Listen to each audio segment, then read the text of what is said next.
बात करो कहाँ हम थोड़ी बात करेंगे या तो वो बात करो फर्क कहाँ यहाँ पार्क भी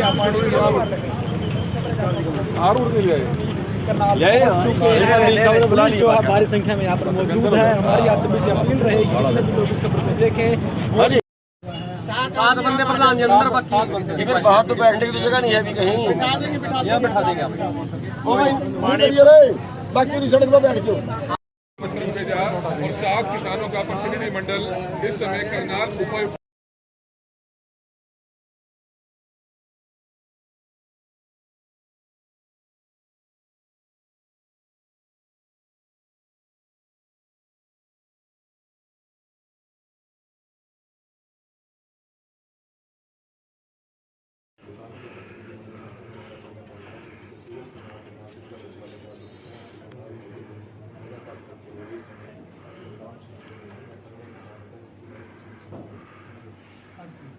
तो ना तो ये उसके घर के सामने थे और ना ये बस्ताड़ा टोल पे थे। इन्होंने तो अपने गांव में पुतला जलाया था उसका, और पुतले तो हम रोज जलाते हैं। ऐसे तो हमारे पर रोज भर मुकदमे ही बनेंगे।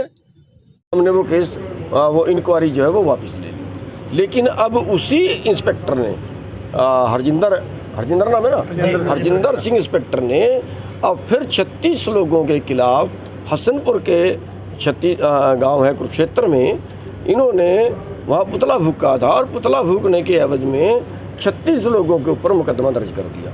वो उसी आंदोलन का था, ना कि फैसला होने के बाद कोई किया। फैसला होने के बाद तो कुछ नहीं था, पहले ही था।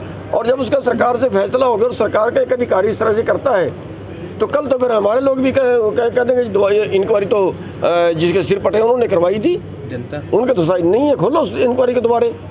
तो ये बात और आगे बढ़ जाएगी। तो उसके और एक इसमें दुखदाई बात ये है कि 1 हफ्ते के अंदर अंदर इसकी सारी जो है वो सुनवाई कर दी गई, जो मतलब इनके वारंट भी जारी कर दिए गए। तो हमें ये है कि कहीं सरकार कोई इस तरह से षड्यंत्र रच रही है, क्योंकि वो सरकार का आदमी है और सरकार इस तरह षड्यंत्र रच रही है। तो अब डीसी ने और एसपी ने बात के लिए बुलाए थे और अब उन्होंने एक आश्वासन दिया कि हम इसके शॉर्ट आउट करवाते हैं और वो इंस्पेक्टर को बुलाएंगे और उससे केस कहाँ पर दर्ज हुए हैं? ये करनाल में हुए? करनाल में कोर्ट में मानहानि का डाला गया है। करनाल कोर्ट में मानहानि का डाला गया। सम्मन गए किसानों को पेश होने के लिए? सम्मन गए हैं, सम्मन के बाद वारंट भी गए। 22 तारीख इनकी डाली थी सम्मन पेश होने की, और 20 तारीख को इनके जो है वो वारंट कर दिए। कब तक हल निकलने की संभावना है? जल्दी उन्होंने कहा। ये हमने सवाल किया था कि हम कितने दिन इंतजार करें, तो उन्होंने हमारे एक आदमी का नंबर ले लिया कि हम उससे टाइप रखें। प्रदेश में टाल दिया गया, आज का प्रोटेस्ट टाल दिया गया। आज का प्रोटेस्ट 36 जनों पे पर्चा दर्ज हुआ है। क्या लगता है संख्या कम नहीं थी आज किसानों की? नहीं, देखिए कम संख्या नहीं थी। आज काम जितना था उतनी संख्या इकट्ठी करें ना। अगर काम तो छोटा सा हो और हम बुला लें यहाँ पे 1000 आदमियों को मतलब नहीं बनता, उसका अच्छा नहीं लगता। पिछले दिनों जलाला में राकेश टिकैत आए थे, उनसे पूछा गया कि आपके साथ आजकल चढ़ूनी जी नजर नहीं आते। वो कहते वो तो मुख्यमंत्री बन गए, उनके पास जिम्मेदारी ज्यादा होगी। आप भी डिस्प्यूटेड सवाल ज्यादा ही करते हो। तो सवाल करना पत्रकार का काम होता है। आप तो नेता बन गए हैं। अरे तो आप बन गए। अरे भाई, टिकैत अंतर्राष्ट्रीय नेता है, और जो लखीमपुर में हुआ है अंतर्राष्ट्रीय नेता की छत्र छाया में अभी हमारे 4 लोग जेल में हैं, और भी जा सकते हैं। और यूपी के अंदर बहुत अच्छा उन्होंने प्रचार किया, जिससे बीजेपी की 300 सीटों से ज़्यादा आ गई। मिले हुए हैं राकेश टिकैत बीजेपी से? ये तो राकेश टिकैत को पता होगा यार।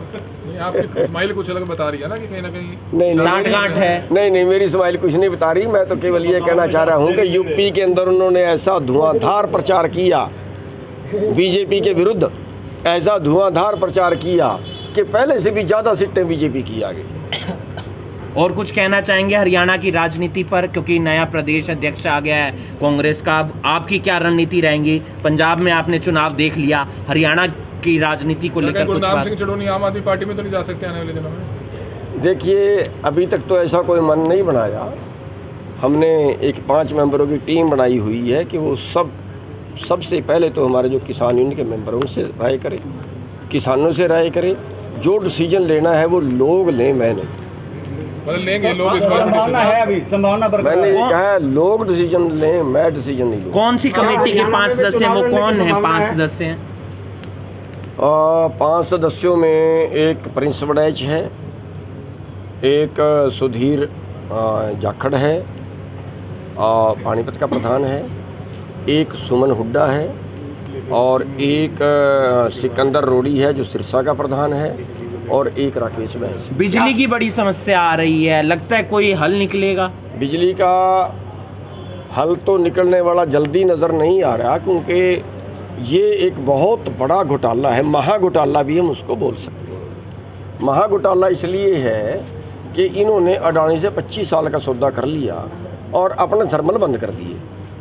मतलब अगर हम उस ज़रूरत के लिए जिस बिना काम नहीं चल सकता उसके लिए हम किसी पे निर्भर हो जाएं तो ये सबसे बड़ी नालायकी होती है। अपना थर्मल बंद करने से अब क्या हुआ, अब अडानी ने ये कर दिया कि भैया मैं तो नहीं आपको इस रेट पर बिजली दूंगा, 14 साल बाद वो मुकर गया। अब उस पर एक्चुअली तो उसको ब्लैक लिस्ट करना पड़ता है और उस पर मुकदमा दर्ज करना पड़ता है, उसको ब्लैक लिस्ट करना पड़ता है कि ठीक है आगे से इससे कोई समझौता नहीं होगा, लेकिन अभी उसके खिलाफ कोई कार्रवाई नहीं की है।